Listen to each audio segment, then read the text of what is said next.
All right.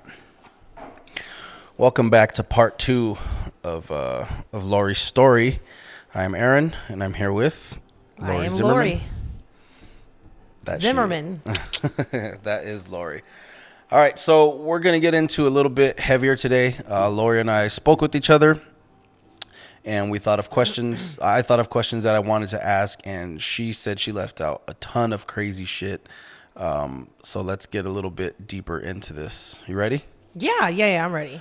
All right, so bring us back to more of your childhood traumatic events. Yeah, I mean, it's going to be a lot of trauma, I feel like, in this little episode. Because, you know, I feel like it was super vital to my story, and I just got, like, super carried away with the last one that I didn't mention anything that was of importance. Well, it's a learning experience for us both. I mean, I Yeah. had tons of fun. We've got actually a pretty good reviews, I guess you could say. We got great feedback. You know, people love watching it, so here we are again. Yes. Feedback. Good word. Exactly. You like the very first question was like you asked me like what happened in my life that like kind of made me how I was, I suppose, and I kind of just like was like, oh, my mom was a drug addict, and just kind of like left it at that. But her leaving was just kind of like the first event in my life that was kind of the first of many. And you know, like I said, my dad raised us the best he could, and I was like a party animal already at 14 and 15. And the first, like, I guess, traumatic event in my life was like I was dating my like first love at the time. His name was Sabin, and I was completely in love with him. And we were at a party one night, and like my virginity was like taken. It wasn't given away, not by him, by some other random dude. I still to this day like don't really know who he is. I know his name, but I never remembered seeing him before or after. And I just remember like coming to with like this stranger on top of me, and all I remember was like seeing a fuckload. Like he had a lot of freckles like on his chest. Let's be clear, you were raped. I mean that term is a little, maybe it's a little scary for me to say that. I can tell you I did not give consent, and you were raped. Yeah. Okay. It is a bad word, but I mean, yeah. I think we've been through enough shit where we have to point out these things to ourselves, you know? Yeah, maybe it's a little bit of denial on my part because that word is so heavy. Understood. That R word. I get it. But yeah, I didn't give consent. I didn't even know who he was. I was madly in love with Sabin at the time. We were like gonna wait to, you know, sleep with each other, and then like this happened. And I came to with, like I said, with him on top of me, and like all these, like, I just remember seeing freckles like all over his body. And the only reason I like snapped out of it or like came to was because one person like barged into the room, and there was like a train of people behind them, like, oh, what's going on in this room? And I just remember like looking over and just seeing like all my friends like lined up, like, what the fuck is this? And like this other kid who was my friend was like in the corner of the room, like jerking off. And later I'm like, why the fuck didn't you do anything? Like, you know, I was unconscious. Like I was just like, you know, laying there. How do you not stop it? Yeah. And you just jerk off in the corner like while this is happening. That's, as a guy, I'm not with none of that shit. You know, like that's fucking horrific. Yeah. And to make it worse, it was Carrot Top. So just shout out to Carrot Top. It wasn't really Carrot Top, but Ronald McDonald, perhaps. So many freckles. My God. Junior for Problem Child. That's probably who it was. It sounds like it. Yeah. Just not to make light of the situation, but no, you have to. Me knowing you know, on a personal level, like that's pretty rough to hear. Yeah, dude, it sucked. Like out of all the things that like happened in my life, that's the one thing that like, okay, I could have done without that. Like that, I don't think that was one instance. Is like, oh, I'm stronger because of it. Like there was no need for that. I didn't get anything good out of it still, and I just wish it didn't happen, but it did. And you know, unfortunately, it's so common. Like the overwhelming majority of the addicts that I know that are women have had some kind of sexual assault or something happened to them sexually that, you know, it happened to them, and it's so common. Yeah. Scumbags. Definitely, like, you're worse than a scumbag. Piece of shit is definitely what comes to mind. Yeah, but you know, it's like I used to sort of like, I used to blame that guy And I used to sort of like bathe in that like trauma and that hurt. When now I just look back on it, I'm like, that guy was young too at the time. He was probably fucked up.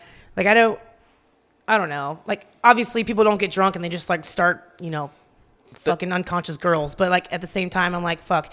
For all I know, he could have a family right now. He could think about that instance all the time, or maybe not. I don't know. But I don't blame him. Like, fuck, he was young. He was fucked up too. So. See, I'm on the opposite side. I don't give a fuck how young you are. Like that's bad. That's not something that you do. Yeah. That people get killed over things like that when they get locked up. Yeah, well, he got beat up at least. Well, he probably deserved more. I don't know, but I'm just saying that's I don't want to say you're like letting him off the hook too easy, but you're letting him off the hook too easy, But I understand it doesn't do me past any trauma. good. Yeah, that's what I'm gonna say. It's in the past. It doesn't do you any good now, But what a horrible situation. I'm sorry I had to go through that. Yeah, I mean, it fucking sucked, dude. Yeah. And it still affects me to this day. Mm-hmm. Like, I'm like hyposexual. Like, I'm the opposite of hypersexual. Like, it makes me very uncomfortable, the thought of like sleeping with somebody. And that's definitely because of that instance. And it's just awkward and uncomfortable for me still. Not 20, my 20s anymore. 30 years old. An old lady. 30 years old, I mean, still, it affects me still to this day. And it just sucks. Like, I got nothing out of that. Yeah, there's no bright side to that. There's no, the silver lining. No silver lining. Yeah. So yesterday, you had mentioned your brother's friends a couple times. That's where you had drugs and shit like that from. I mentioned that your brother's one of my best friends. Mm-hmm. Love that dude. Shout out to Freddie Z. Tell me more about your relationship growing up with him. Our relationship growing up was, I would think, pretty like normal or like average. Like, we fought all the time. I was the younger sister, so like, he'd beat me up and shit, and like hold me to the ground and like take the phone so I couldn't call my dad at work. And I wasn't exactly fond of him. We weren't like tight. We weren't like friends. He was just my older brother who was like a dick to me all the time. Mm-hmm.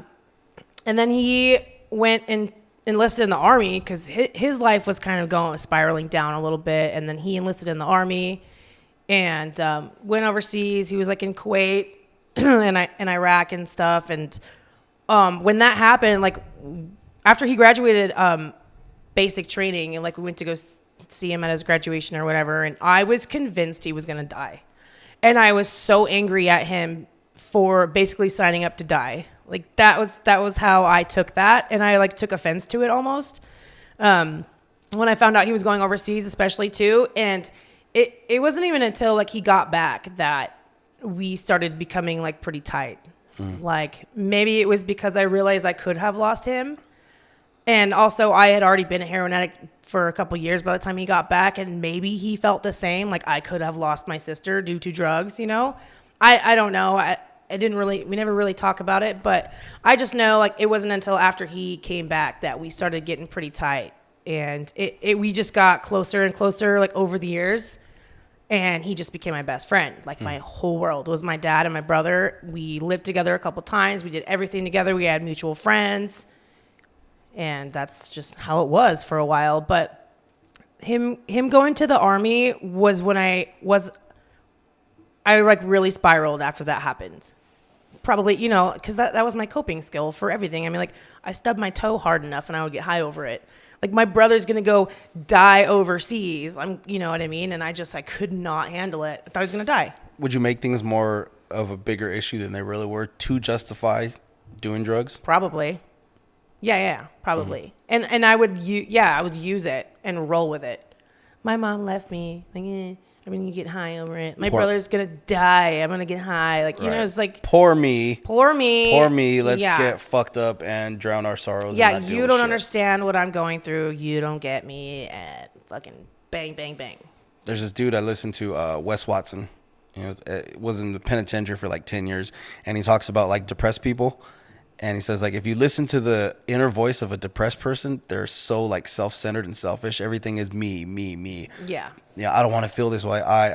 They're, that's all they do is think of themselves. Yeah. They're not living to help other people, and in turn, it fucking tears them apart, Yep. You need to find something to live for. Yep. You know, you have other siblings? So I have me and my brother, or we share like the same mother and father. And then when my mom came back into my life I was 16 years old, and I think it was like a year later of me kind of communicating with her a little bit. She informed me that like she gave birth in this 8 years that she was gone, and so I had a little sister. He's trans now, so he's my little brother now, but that was like weird.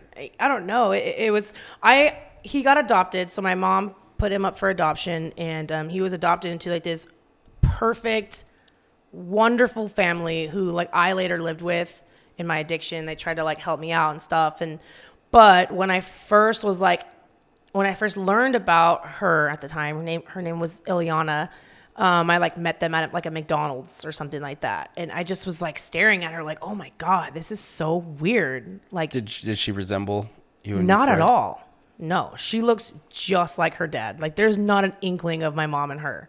Mm-hmm. So I think at first it was hard to even connect with that because she was, I don't know, 8 or 9 maybe at the time that I met her. And maybe. you were how old? 19, 20. It's like a 10-ish Something year like gap that. between you guys. Maybe she was a little bit younger, actually. She might have been 6 or 7. I'm not sure. But she was born at 6 months old. 6 months. I mean, she was born at 6 months. My mom, it was like one of those I didn't know I was pregnant stories. Like, she didn't know she was pregnant. Because she was on meth, you know what I mean? It wasn't abnormal for her to miss a period or whatever. Mm-hmm. But she had like excruciating stomach pains or something. So she went to the hospital and they're like, hey, you're pregnant and like you got to get her out now. So she gave birth to her like shortly after. And my sister has a type of dwarfism. So she was already really tiny, mm-hmm. plus being born at 6 months. So she's like, dude, like smaller than my hand.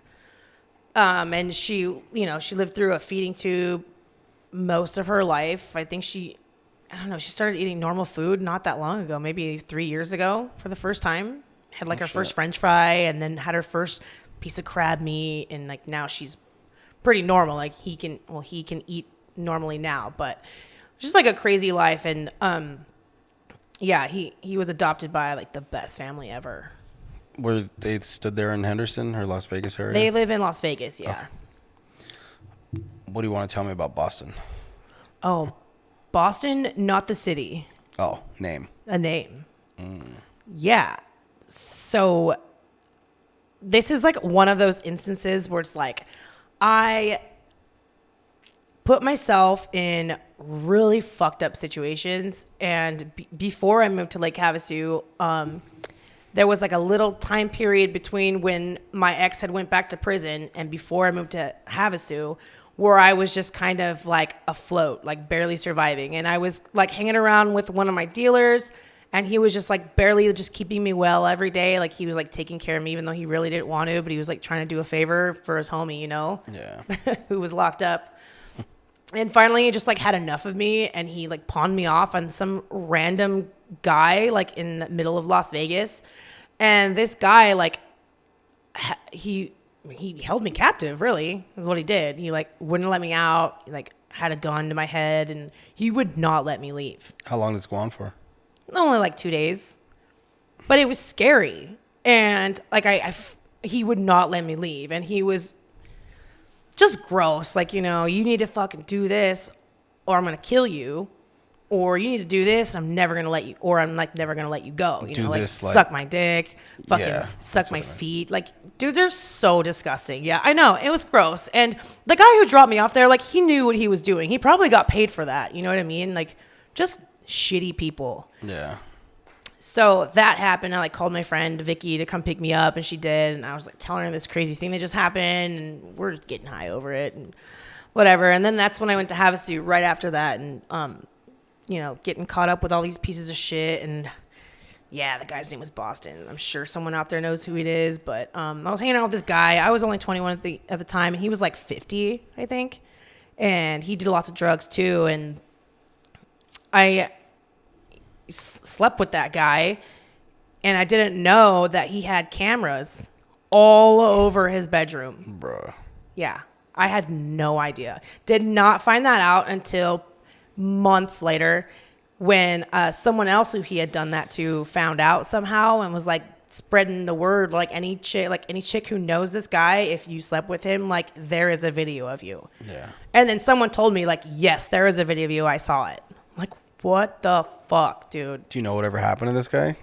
Last I heard, he was in prison. I think he was in prison for something like sexual related. That's kind of like all the only details I got. It's fucking nuts, dude. I know. Like, yeah. What age are you around this time? 21.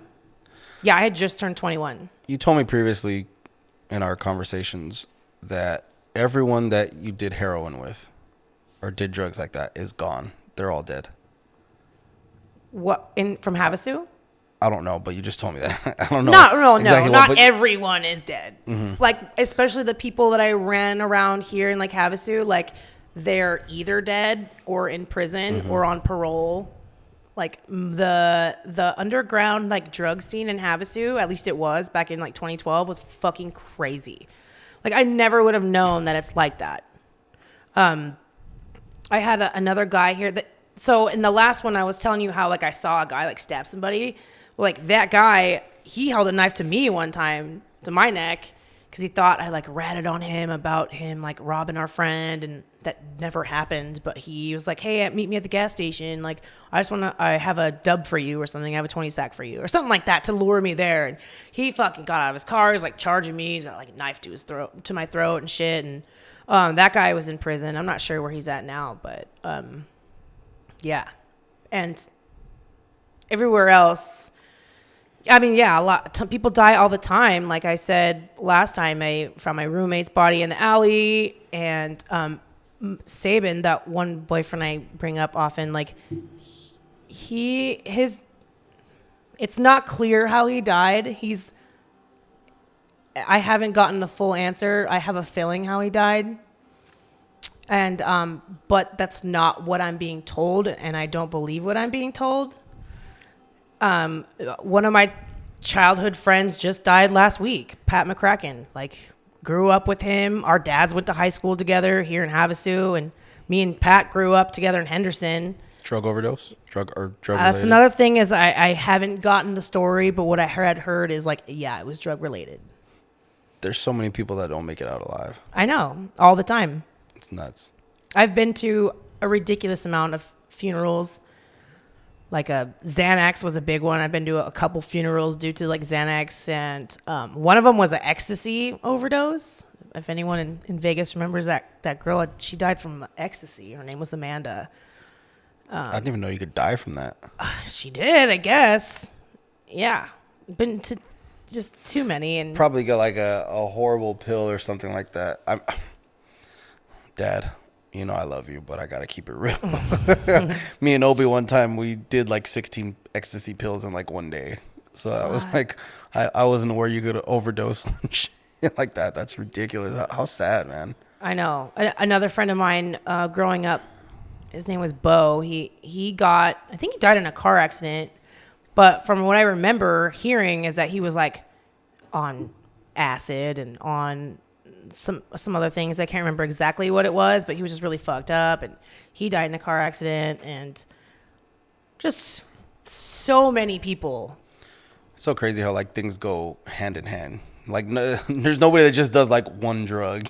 Yeah. You know what I mean? It's like you have to mix everything together. Yeah, especially I was gonna say unless you're a meth head, then like you usually just do meth, but like just kidding. They're usually almost always alcoholics as well. Yeah, that's true too. In my experience. Yeah, no, I agree. We talked about your mom a little bit yesterday. Mm-hmm. Not much. Tell me more about her. Yeah. So like my mom was addicted to speed before I was born, and then obviously after. But like everyone in my life, at least in my family, especially on my dad's side, like did not like my mom, hated her. And then especially like when I got into drugs, I feel like a lot of the blame like went to her. But I think that's why it's important for people to like share their story. Like for me, is because it gives you so much insight. And like my mom wasn't just like this, had this perfect childhood and like became a drug addict. Like she had it really bad. And her and her sister, my aunt, were molested and raped. Thanks, Mom. Just kidding. I don't believe in ghosts. That's the Ghostbusters machine going off behind Lori. I think Good job, Rob. That's the Ghostbusters machine. So, my mom, yeah, thanks, Rob. Good job. My mom and my aunt Robbie, they were molested, and I don't know if they were raped, but I know that they were molested by their stepdad. And and they were like raised super Catholics, like super Mexican, super Catholic, like whatever. So why does it always seem like that? It always seems like the most hardcore religious are like the fucking worst. The worst. You know, like it just. I know. If that wasn't true, like I wouldn't be saying that, you know. But it always seems totally. like that, you know. Maybe like Yep. compensation or something. Dude, the Mexican side of my family, like the super Catholic, those are the most fucked up people in my family. So you are half Mexican. Yeah. Yeah. That was your mom? My mom. Yeah. Okay. So anyway, she, she's just a little girl, and she goes up to my grandma, her mom, and is telling her, like, finally tells her like what's going on. No, it didn't happen. You're a fucking liar. Like, you right. My grandma was kind of a piece of shit. I'm not going to lie. Like she was. Here's one thing I want to say about that. Mexican moms, you need to fucking chill with protecting your sons all the fucking time. You spoil the... Rob, is the camera on me? Okay. Look me in the eye. Look me in the fucking eye. Don't spoil your kids. Make them fucking do their own dishes, do their own laundry, and be self-sufficient. Stop protecting the fuck out of your little boys. Looking at you, Ralph's mom. Yeah, and don't name them Angel, because angels usually be the worst. All right. I just had to say that. Yeah. I love you guys, though. Yeah, we do. I do love me a Mexican, so... Yeah, at first she didn't believe her. You're a fucking liar. How dare you? Type of thing. And then it continued on. It kept happening. And my mom went to her again and was like, no, listen. And this is a little girl. You know what I mean? And she's like, okay, I believe you, but it's your fault. And then sent my mom off to like Catholic school, like a boarding school. And that was like, I mean, I can't imagine. My dad would never like not believe me if I told him something like that. Mm-hmm. And so that was like just one instance of like my mom had a super fucked childhood. And a lot of people in my family, like on my dad's side, don't know that. They just look at this woman who, she was a piece of shit drug addict. She left her kids. And I never blamed my mom. Like I was never, like growing up, I was angry like at life in general. But I especially the deeper I got into my drug addiction, like I never blamed her because I know what that's like. Thank goodness I didn't have a kid in my addiction, because I can almost guarantee I would have done the same thing.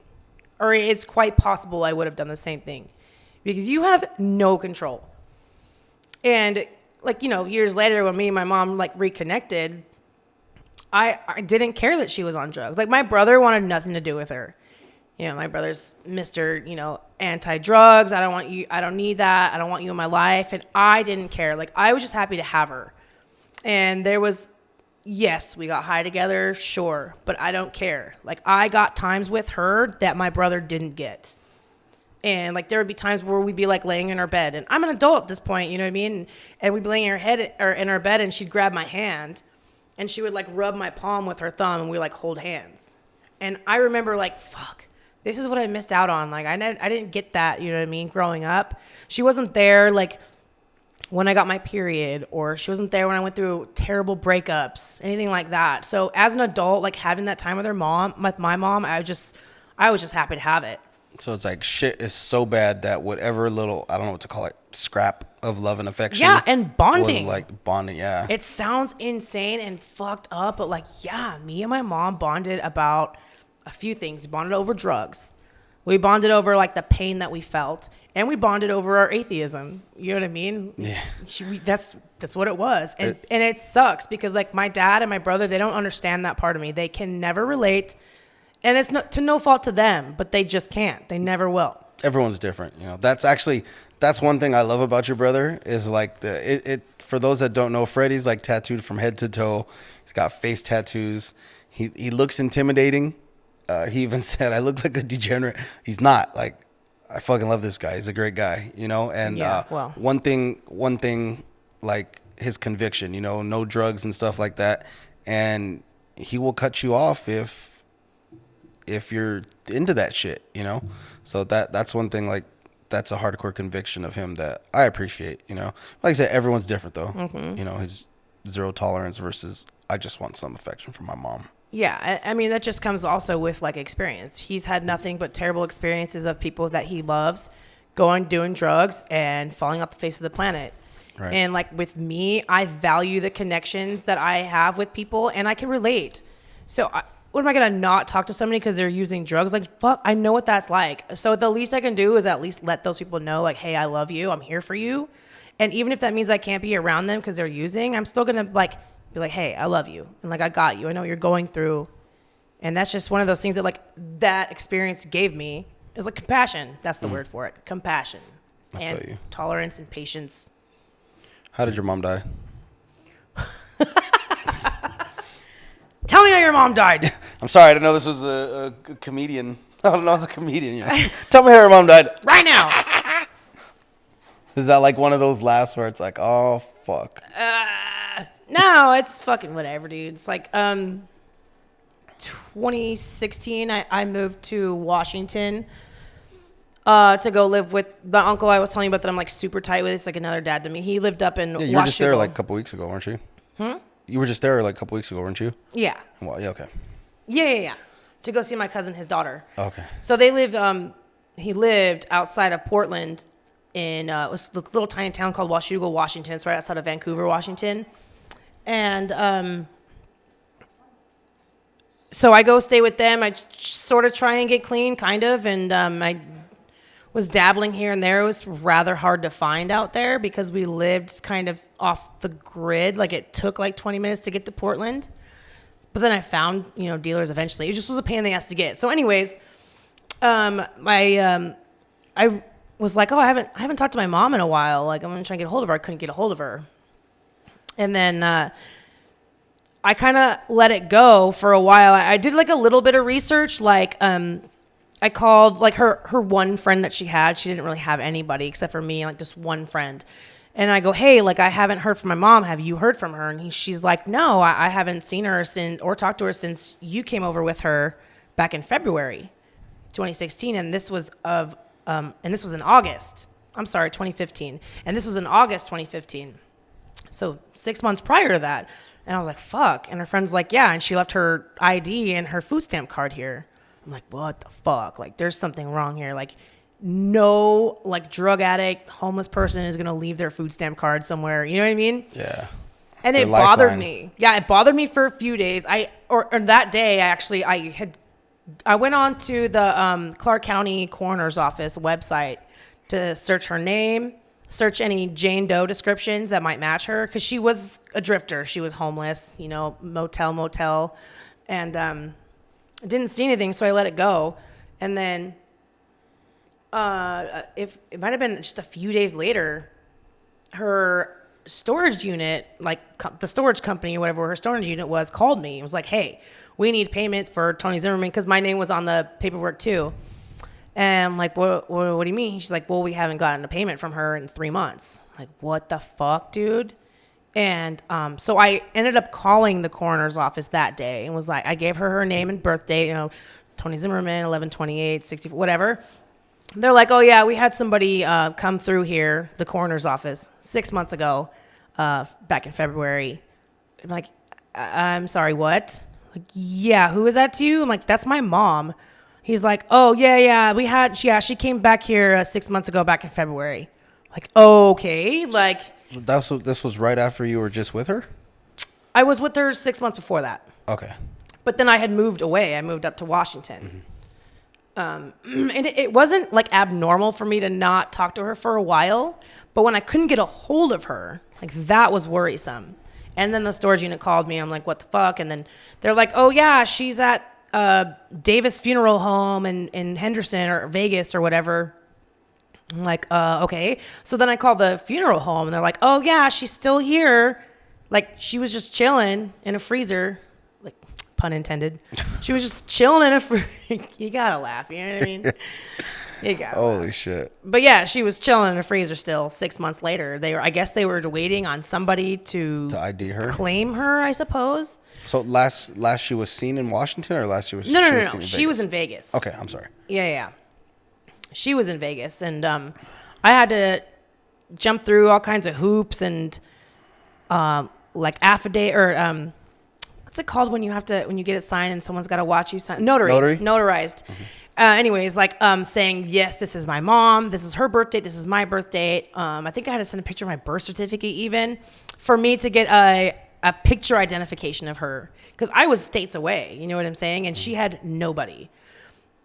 And it finally went through. I'm like waiting for this email. My heart drops every time I got an email, and finally I get an email and they send me like a picture of her like wrist with her hospital band that was still on it. And she was a little decomposed. So it was like a little shriveled and whatever. And I couldn't wrap my head around like what the fuck happened that nobody contacted me. And the funeral home told me that she had died at Sunrise Hospital in Las Vegas. I called the hospital and I asked them like what the fuck happened. I just visited her at that hospital in February, I believe. She had to get something with her arteries in her neck or something. She had heart problems. And I was on the visitor list and I was her next of kin. So like nobody did any kind of digging to like contact me. So if I didn't know, nobody knew. You know what I'm saying? So my mom died, Sunrise Hospital, nobody contacted me. She went through the coroner's office, nobody contacted me. She went to the funeral home, nobody contacted me. So that's 3 different places that dropped the ball. Over the course of 6 months. Yes. That's insane. Yeah. So I had to did a GoFundMe for a plane ticket for me to get down there, for her to get cremated, for me to receive those remains. And it was just a fucking nightmare. And like I said, my mom did not have a lot of fans. Like she didn't really have anybody, and everyone that was at that like celebration of life for her was there for me, I think. And except for my little sister was there with her adopted mom. Like they were there and, they whatever, we're paying their respects. But that instance was really important in my life because it was like I felt like I was grieving by myself. And it's bad enough to grieve, but I was grieving all alone. My brother, obviously he was probably bothered that she died, but they weren't tight like me and my mom were. My brother and my mom were not tight, and he was kind of like more, I think in my opinion, upset that he didn't get to ever mend things with her and that she never got her shit together in the meantime for them to mend anything. So yeah, I felt like I was grieving all by myself, and that fucking sucked, like to say the least. If you saw her today, what would you tell her? Oh, dude, I would tell her all kinds of shit. Dude, my mom was the shit. She already knows that like I love her. I always had her back, and I don't let people talk shit about her like in front of me. Like I cut that shit out. You know what I mean? And I just tell her like, "What's up?" Like, you see your fucking nephews, and like show a picture of the twins. Like, dude, because she had been hounding me like, you can give me grandbabies forever. And the twins were conceived, I think a year after she died. I'm like, fuck, man. Like, I just want to show her pictures of the twins so badly and just be like, I want to tell her too, like, what I miss most about her is how I could talk to her about anything. Like weird shit. I'm like into weird shit. Like I always wanted to work at the coroner's office. I like looking at like autopsy photos and like murder cases. And my dad's like, oh, it's fucking weird. My brother's like, that's fucking weird, dude. What the fuck? My mom would be like, that is rad. Like, tell me more. And that's what I miss most about her is like she understood me. I guess it's a little bit out there, but it's cool. Everyone's got their own things. See? That they're exactly. into. It's so weird. But like my mom's like, that's fucking awesome. Who's Jose? So Jose, he was an ex-boyfriend of mine. I try not to name drop, but it's fine. he's also never going to see this, but I met him in a detox center in 2018 and just doomed from the start. Like, we fucking made it. We met at a detox center. Hot. It's Not. romantic. We AF. are detoxing. We're like hot mess express, dude. So it's like you guys are detoxing, and you're both toxic though, probably for each other. Oh my God, we were fucked from the beginning, and I was so clouded. Like, I thought this was meant to be. Oh my God, he's fucking amazing. And You said what year this was? 2018. So this is when you were in and out of Yes. 87 facilities. Yes. So this is your time to shine, baby. I know. 2018 is your year. Fucking worst year ever. So you guys detoxed together. Or maybe it was 2017. No, it was 2018. It was 2018. What happened after detox? Okay, so we met at detox initially, and then I got out and I went to a sober living house. It's like super fancy sober living house way on the west side of Las Vegas. And he was supposed to stay in there for like 30 days, I think. And he fucking left. And I like get my phone and I have a text message like, "Hey, it's Jose. Like, what's up? Look at her." I'm like, "What the fuck are you doing?" So that should have been red flag number 2, because the first one was the fact that we were in detox together. Red flag number 2, he dipped from detox. Oh my God. And we just kind of like, I don't know, I went to go pick him up. He was using. I think at first I wasn't sure maybe. And then it became like, okay, I found out he was using. I tried to take him to a different detox center, and he went and then left again early, I think. I, of course, went to go pick him up, and he's like, "Hey, like, I need you to take me to go pick up." I'm like, "What the fuck? No." Fought it for like a whole 30 seconds. And I was like, "Okay." Twisting your own arm. Stop, Yeah. Jose. I don't Yeah, want to go dude. score with you. Exactly. Took him to go score. Yeah. No. It started with like, "No, I'm not doing it," to "Please take me to go pick up," to "Can I please have $20," to "Can I get high in your car?" Fuck. And he shot up heroin as well. So I think it was that, like, the first or second time he asked to get high in the car, I was like, you know what? I'm doing it. Ugh. And this is on your conscience. This isn't me doing it. This is you doing it. You put it in front of me, so Yeah. therefore I have to do it. Exactly. For What am I going to me. say? No. Yeah. Like, for me. Yeah. Look what you're doing to me right now. Yep. Let's And I bang had this shit. Yeah. I had, I'm not sure if I made it to 90 days. I think it was right before my 90 days, or maybe it was right before my 60 days clean that I got high with him. What a junk dog. It was bad. Like, it was so downhill from there. It's not even funny. We were using heavily, and my sober living house caught on. I got caught. I failed a drug test, and they're like, you can stay if you go back to Monte Vista and detox, and then you can come back. I'm like, yeah, sure. Didn't do that. I like disappeared for like 3 days, and then I thought for some reason that I could get high for 3 days and come back and not fail a drug test. I don't understand. I don't know. But I go back to that house and everyone's gone. And I'm like, what's going on here? And like talk to the old house manager. She's like, oh yeah, we got kicked out. Like, the owner of the sober living house wasn't paying rent for however many months, and we got evicted. I'm like, so where the fuck's all my shit? I had like a guitar. I had like shit from my grandma who died when I was like 4 years old. Like, just a nightmare. And apparently the owner of the house was like getting high off crack the whole time. Like, what? And this was like a fancy house. Like, this was a fancy sober living house. And so after that, we just like lived in my car. I had like this little SUV. It was a Ford Escape. I think it was an Escape. Yeah. So we like lived in my car for a while, and him and I together went in and out of detox centers like so many times. I would say like out of those 14 times in 2018, we did it together 12 times. Like, we were Sid and Nancy. Like, we're going to be Sid and Nancy. We're going to be Kurt and Courtney. Like, that was us. What would happen? Like, how does that happen? You guys have like no money or no nothing. You're like, oh, you know what? Let's go detox now. Like, Absolutely. That's what it was. Absolutely. If we got burnt out on hustling, like, it wasn't like how it used to be, like how I would, like, you know, the good old days. Yeah. No, I mean, it wasn't, I wasn't like prostituting or anything, but like we would panhandle. I would fly signs. Like on the trail was like that. I was that junkie, like flying signs. Lots of panhandling. His money. Yeah, right. His parents were huge enablers. Like they would give him money almost every day. So that's for the most part like how we survived. Isn't that funny? This goes back to Mexican moms again. Fucking Mexican moms. I know. And the enabling your children. The dad hated it. Hated it. And the mom was like, oh my God. And she was the sweetest lady. Just so sweet. Just didn't know like what to do. And also he has schizoaffective disorder. So he would have these like schizophrenic episodes.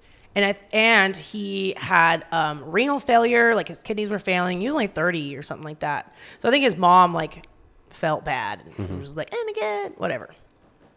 So after going in and out of detox 100 times, we decide that we're gonna go back up to Portland. I'm not even sure why, but we're gonna pack up my little SUV because I'm tired of like sleeping on the side of your parents' house and them hating it. And going in and out of detox 100 times. And so we decide to drive up to Portland and like move there. I don't even know who the fuck we thought we were going to be staying with.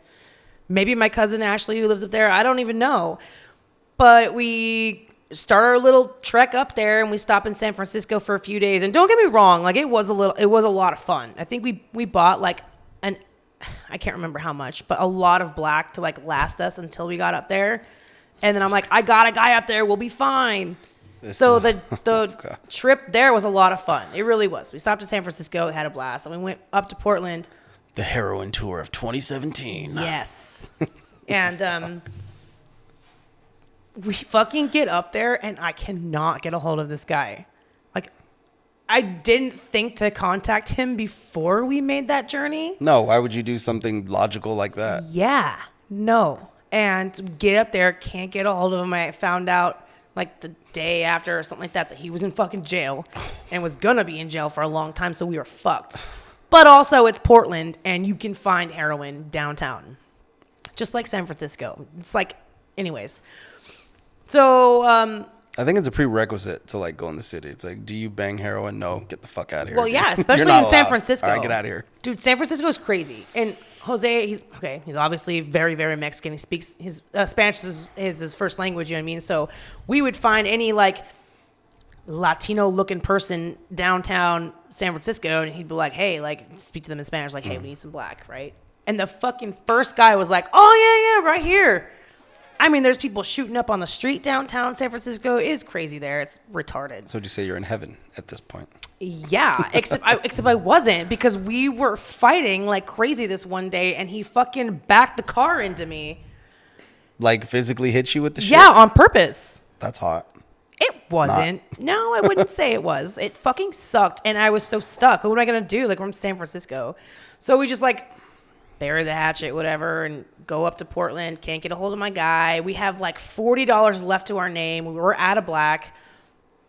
And we find this tweaker at a gas station, and I'm like, hey, like, can you get us in black? He's like, oh, I don't know. You know how tweakers are. Just fucking. He was like sitting in this old beat up, like fucking Pathfinder or something like that, and just weird tweaker gadgets everywhere. And he's like on his phone, all twacked out, spagurk alert, and. So he's like, yeah. And we're sitting there for like an hour or two. And he finally is like, all right, yeah. My girlfriend said we can get it. Let's go. And I'm like, I'm not fucking giving this guy my money, dude. It's like the last money we have. I was like, all right, well, I'll give you the money, but I'm going to follow you. So like we did. And he was starting to get like more and more suspicious. Like he pulled in this parking lot and he just like sat there. And then he like slowly pulled out and like slowly drove away. I'm like, dude, this guy's going to take off. I'm like telling Jose, I'm like, this guy's going to fucking take off. And he did. Oh, fuck. And I was so scared. I get really freaked out about cops who've been arrested so many times. So I'm usually like pretty cautious. So and I was just like, fucking step on it. Like we lost him like that. And I was like, great. So like we find this rest stop just like north of Vancouver. And we like try and get through the night. We're super dope sick. And I was like, all right, we have $20 more. We're going to go downtown Portland tomorrow. And then we're going to get the fuck out of here. Like, let's go. And we finally found a little bit of shit. Like, it wasn't $20 worth. It was probably half that. But we just needed anything because we were dying. And we just barely get well. And I'm like, get the fuck out of here now, because this is like 100 million hour drive to go back to Las Vegas. And we're going to get sick before we get there. So we need to go. So we're driving, and like we're going down. We're at like northern Nevada. And this is in December. So it was freezing cold. Northern Nevada, in the middle of the mountains. There's snow, 4 feet of fucking snow. And I started to get sick. And we had been driving for like 12 hours at this point or something like that. And I'm like telling him, like, dude, we have to pull over. I have to stop. I'm super tired. Like, there's like a certain kind of tired that you get when you're sick. It's like, I don't know how to explain it. Like, you wouldn't be able to like fall asleep like good, but your eyes are tired and you're tired. You know what I mean? I don't know how to explain it. Like your body's out of it, but you're just... Yeah, and your eyes are heavy, but you wouldn't be able to sleep, at least not solid. But I'm like, I keep like closing my eyes and like trying to shake out of it. I'm like, I need to pull over. It's like, just fucking keep driving. Like, we have to get home. I'm getting really sick. And he was the worst when he was sick. Like, I could handle a long time being sick. He was a fucking baby. So I'm like, fine, dude. All right. We keep driving. And I fucking like close my eyes and I'm like starting to veer off. So I yank the wheel and we like spin onto the opposite side of the highway and then roll off. And it is the middle of the night, middle of the winter, middle of fucking northern Nevada. And our phones fly out of the car. So there's no vehicles within sight. Can't call 911. And I'm like, oh my God, my car is busted. Like, the roof smashed in, the windows are all busted out. Like, it was bad. And finally, probably 45 minutes, an hour later, we finally see headlights. So I'm like waving them down with like my bloody hands, my bloody arms, blood dripping down my arms. And it was a U-Haul. And I was wearing like normal clothes. Like, I wasn't dressed to be outside. In the snow. Yes. And we get picked up. They bring us up to this little town called Battle Mountain, Nevada. Or no, they called an ambulance. And we got taken by ambulance to this little town called Battle Mountain. And we had to try and get blood alcohol taken, or the blood taken for the BAC levels, and they couldn't hit me. Couldn't find your veins? Could not find a vein. And it's like, you know, I'm just like, give me that fucking thing. Like, I'll find the vein, goddammit, yeah. fucking rookie. But I probably couldn't do it either because it was so fucking cold, and it's hard to hit when it's cold. Like, you have to run under like hot water or like a hot rag or something like that to kind of bring them to the surface a little bit, and it was freezing cold. They had to call in a special phlebotomist to come do it. She still couldn't do it. Shit. And they were about to go on my foot. And the highway patrolman was like, okay, no, I'm calling it. We're not doing this. Like, fuck that. I'm like, thank God. He's like, bro, I know they're fucked up, but yeah, I think they've been through enough. Yeah, totally. Because you know what? I had I had speed in the car, and I had a pipe, and I know I had rigs. I might have had a loaded rig, a needle with speed in it. We didn't have any black, but we had lots of dope. And he I don't know if he found it. Like, he had to have found it. Because when we got back to the car later to go get our stuff out, the fucking, all of it was like together. Oh, shit. So he didn't charge me for it. Which, what a nice officer. He's yeah, just like, dude. I think he nice and neat. And like, okay. Yeah, he definitely took pity on us for sure. Absolutely. You know, it's good. Sorry, but so we were stranded like in this really podunk little itty bitty town. My dad would not help us. His dad had enough. He ain't gonna help us. So we're like stuck there. In the hospital, felt bad. Like their social worker or caseworker or whatever, social worker. They called the like local hotel and told them what happened, and they let it. And the hospital or the social worker, somebody paid for our night there overnight. And then word spread quickly around that town, and they gave us another night. And like the restaurant at that hotel would like bring us food. The maid gave us like $200. Wow. Yeah, and what we were nice like, I'm like people. trying to hitchhike after we got out of the hospital, trying to get back to Las Vegas. I'm like hitchhiking and shit. It's freezing fucking cold. Finally, his dad comes to pick us up and brings us back there, and we drove this poor dad. Like, we drive all the way back to Las Vegas, and we just barely get into town, and we're like, okay, we're off here. Thank you. He dropped us off here. He's like, he was under the impression that we were going to go back to their house. Yeah. His mom probably wanted to cook us like a nice little warm meal. No, we're going like, to do drugs. Thanks for Gotta the go. ride, We bruh. have $200 from the maid. Oh my God. So yeah, now I don't have a car. Now we're super duper homeless. And But you got $200 and you could get some black. Yeah, and we fucking did. Junkie. So none of it mattered. You know it's crazy? Like, I haven't drank in like 5 years and done drugs, whatever, you know. And there's people like you. We know each other like this. There's people that know us sober and they've never seen any. Of our My God, I bad think shit. that all the time. That trips me out so much. Yes, I think that all the time. Thank goodness for that, because you didn't want to know me. I sucked. I sucked. It's like people can't imagine you. Yeah, I always had like, I always was. I mean, I like to think that I was pretty good, like a good person. Like I always try to be kind, even when I was using. Like, but yeah, I was. I mean, obviously I was a heroin addict, so like I did fucked up things. But like there was always like an inkling of me that never really went away. That I was like still good, more than others actually. You know what I mean? Like there was certain lines that you wouldn't cross. Oh, for sure. With Yeah. people just because Jose you were a wasn't fucking like junkie. that. Yeah. He had no line, no limit, and I did not have that.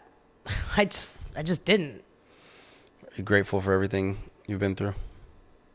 Yeah, I mean, there's things that like I wish didn't happen. Like Sabin, again, that one boyfriend I had, that like very, very important relationship I had, that first love, like he died under, I would consider, suspicious circumstances. I haven't gotten the full story on that, right? So we had gotten back together like a few times after we initially broke up when I was like a teenager. And the second time we got together, I was on heroin. And then the third time we got back together, I was still on heroin. And he did the same thing that I did when I first got it. Was like, if you won't stop for me, it must be good. I want to try it. Fuck. I know. And Full he did circle. that same thing. Was like, if you're not going to stop, I want to try it. And I fucking let him try it. Came back full circle. Yeah. And like Fuck, now that's rough. he's dead. So I don't know if he died like of a drug overdose. I have a feeling he did. And maybe his mom is, doesn't want people to know. I don't know. But like, yeah, like I wish I didn't fucking do that. You know what I mean? Because obviously It weighs hindsight. heavy on your heart. Yeah, of course it does. And we were talking all the way up until he died. Like we reconnected when I was in rehab, and he would like, oh my God, he was the best guy ever. Like he would send me things and we would talk for hours on the phone, and I was going to go visit him, and then boom, like he died. So like, yeah, I wish I didn't do that. I'm sorry, but it was overdose. He died of an overdose. I don't know. It's a little cloudy. It's You don't cloudy. have, like, His no mom told me closure that, on that. his heart gave out, but he was 30 years old, and I don't want to, put anything out there that's not factual. Yeah. In my heart, I think that he did, especially who he was with that night. And I know he was like struggling with like physical pain and stuff. Mm-hmm. Can you just turn the camera over to your right, Lori, real quick? That guy, that's the one making all the noise. Just so you guys know. That guy. Good. Thank you, Ralph. We love you. So, yeah, that like fucks me up. Like I miss him. I think about him a lot. And I wish that if there are family members out there that like lost somebody because of drugs, that they wouldn't be afraid to come out and say it, because this is like reality. You know what I'm saying? Like, Yeah. There's people that are going to be embarrassed of their kids or their brothers or whatever, family members, so they don't want to say shit like that. yeah, fucking Ralph. Oh my God. Yeah. Anything else? I think it's probably time to wrap it up now. Yeah. Do you have any closing thoughts or things you want to say? I don't know. I don't. I wouldn't. Yeah. I'm actually like really grateful that these things, except for obviously one or two things, happened.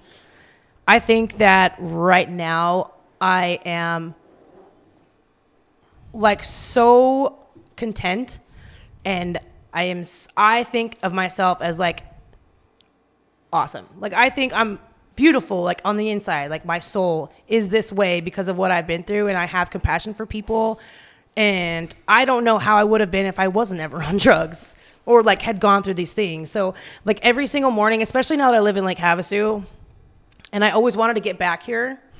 And now I'm here, and I have like the most solid friends I've ever had in my life, and so many of them too. I have like the best job in the whole world, and I work with kids. I'm going to school to, work with blood, and like my dad's proud of me, and it's just like, I'm just so grateful. And my point is basically I never take it for granted. Like every single day I'm like, fuck.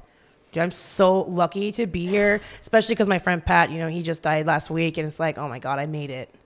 And it's just fuel, I guess, to keep going. So I love that. Yeah. Awesome. I think we're going to wrap it up here. So Lori went from injecting needles to drawing needles. That's awesome. All right. Thank you, guys. I appreciate it for watching the video. We had a really good time. I'm looking forward to doing more of these videos. If you like this video, please click like, subscribe, and share it because it might be able to help someone. Yeah. Right. Share it with your loved ones. Absolutely. All right. We're out of here. Bye. Thanks, Rob. Oh.